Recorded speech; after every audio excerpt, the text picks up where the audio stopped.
I'm just a regular 22-year-old girl, trying to make my apartment feel like home. I was on the hunt for a couch, something comfy and affordable. I stumbled upon a listing on Craigslist. The couch looked perfect in the picture, just what I was looking for. The owner preferred to be contacted via email, so I sent him my offer. He accepted it within minutes. Then he asked for my address. Something about that didn't sit right with me. I didn't want a stranger knowing where I lived. So I suggested I pick up the couch from his place. He insisted on delivering it to my apartment. That was a red flag for me, so I stopped responding. A few days later, he sent me his address. I decided to go check out the couch. His house was in a quiet neighborhood. It looked normal from the outside, but something felt off. I knocked on the door and he welcomed me in. The couch was there, but it looked nothing like the picture. It was worn out and dirty. I told him I didn't want it. That's when things took a turn for the worse. He grabbed my hand and made a disgusting proposition. He said I could have the couch for free if I slept with him. I was horrified. I pulled my hand away and ran out of the house. I got in my car and drove away as fast as I could. I thought that was the end of it, but I was wrong. He started harassing me over the phone. He would call me at all hours, leaving creepy voicemails. I blocked his number, but he would call from different numbers. I was scared, but I didn't know what to do. I never got the couch, and I never want to go through something like that again. It was a terrifying experience, one that I'll never forget. I learned a valuable lesson that day.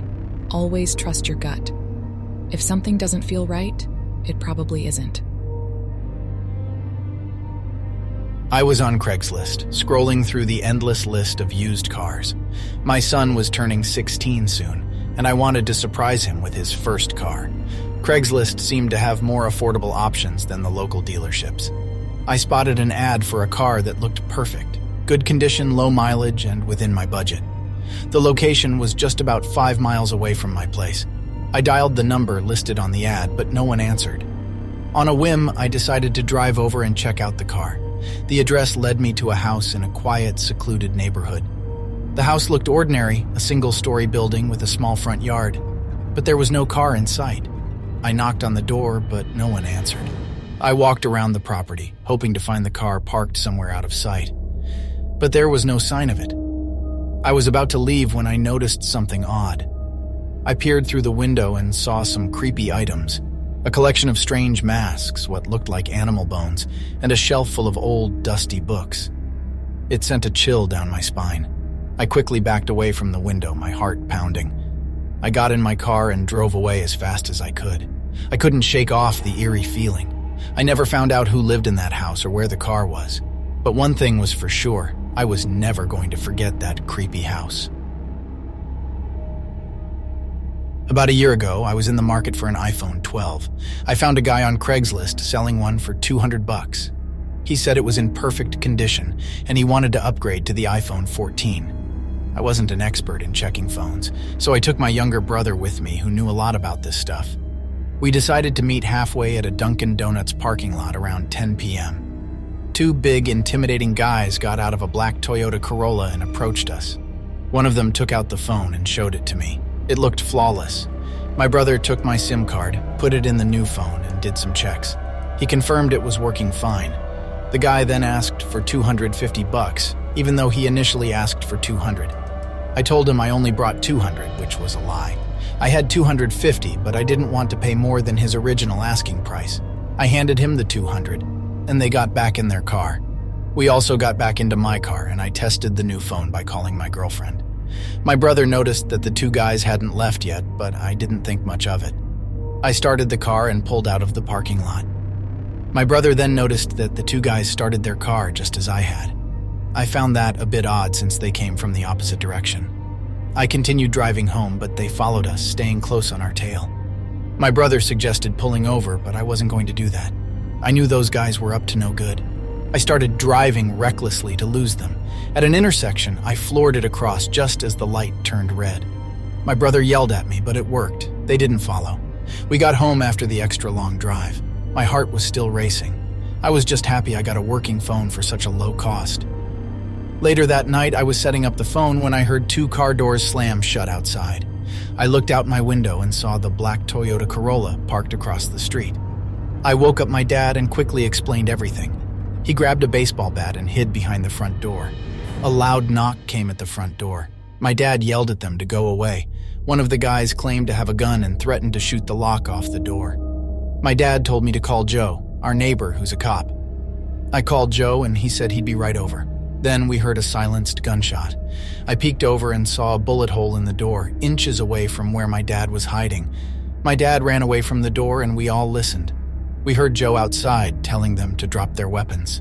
My dad went outside to help when they lowered their guns. Joe arrested the two men. That was the scariest day of my life, but also the most relieving. I was just glad we were all safe. Craigslist isn't what it used to be. It's been overshadowed by platforms like Facebook Marketplace, eBay, and Poshmark.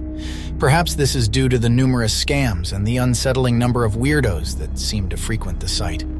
A month ago, my buddy, let's call him Sam, responded to an innocent-looking ad for an old vacuum cleaner in Kansas City. The ad was listed in the For Sale by Owner section and marked as free. The title read, "Free Dirt Devil Vision Bagless Canister." The description stated that the vacuum was in perfect working condition and was no longer needed as the owners had bought a new one. The ad promised to reveal the address after initial communication and provided a contact number.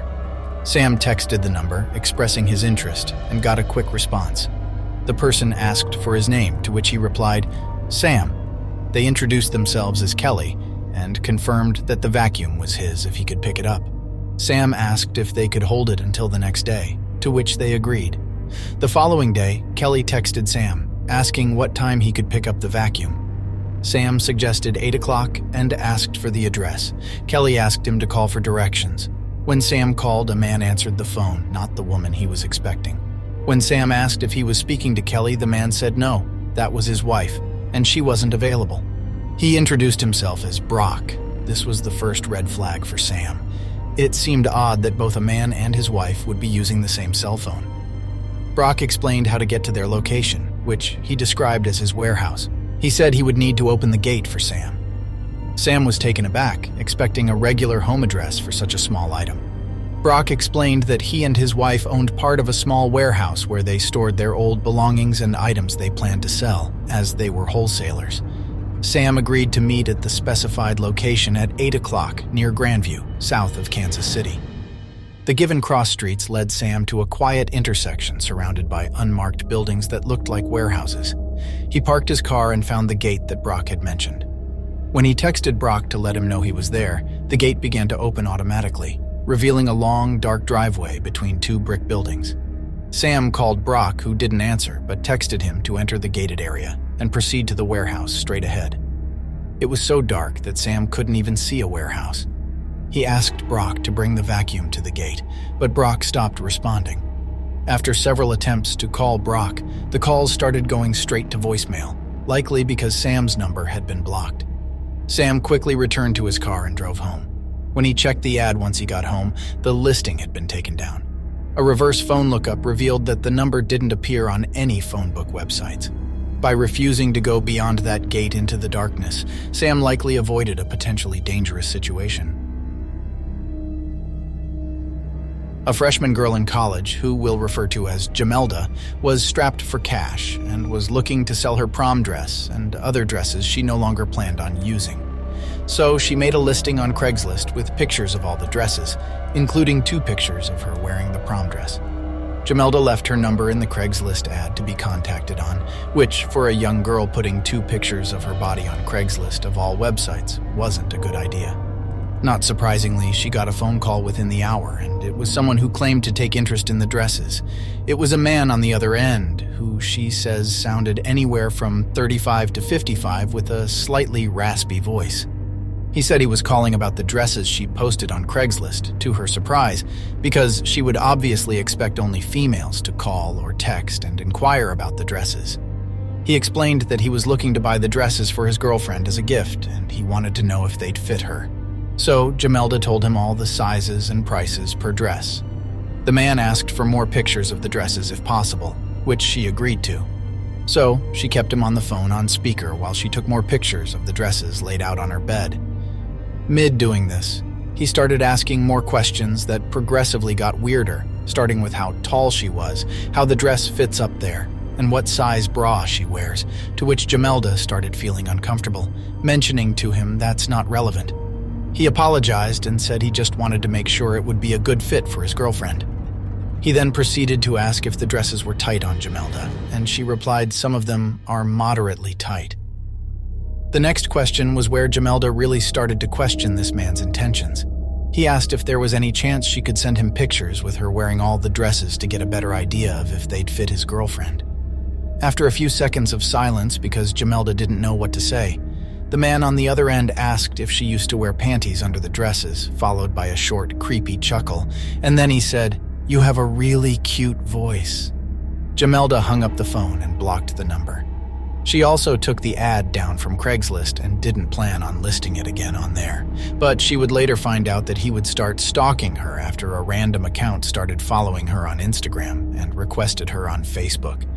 Both accounts had no pictures and the name Mike Allen. A quick lookup of the number that called her revealed the name Michael Allen on Google. This meant she was now dealing with a stalker situation, and it only got worse from there. When she blocked both accounts, she kept getting calls from a no-caller ID number, and it only stopped when she set up silence unknown callers on her phone. But the stalking didn't end there. One night later, there was a running car with its lights off parked outside Jamelda's house. She noticed this before going out. She called to her dad to point it out as possibly being the guy who had been stalking her, and as soon as her dad stepped outside, the car drove away with its headlights still on. At this point, Jamelda's dad sent a threatening text to the man's number and then tried calling multiple times to no avail, to end up leaving a loud voicemail. It seemed to do the trick as the stalking stopped, as far as they know, and hopefully that's the case for good. Jamelda was smart in how she handled this, hanging up and blocking the number as soon as the man made creepy comments and blocking his social media accounts. Unfortunately, there's not much to do once someone has your number if they want to stalk you, as a lot of your information can be found just through that. That's why it's best that if by some chance you still use Craigslist, don't use your real phone number,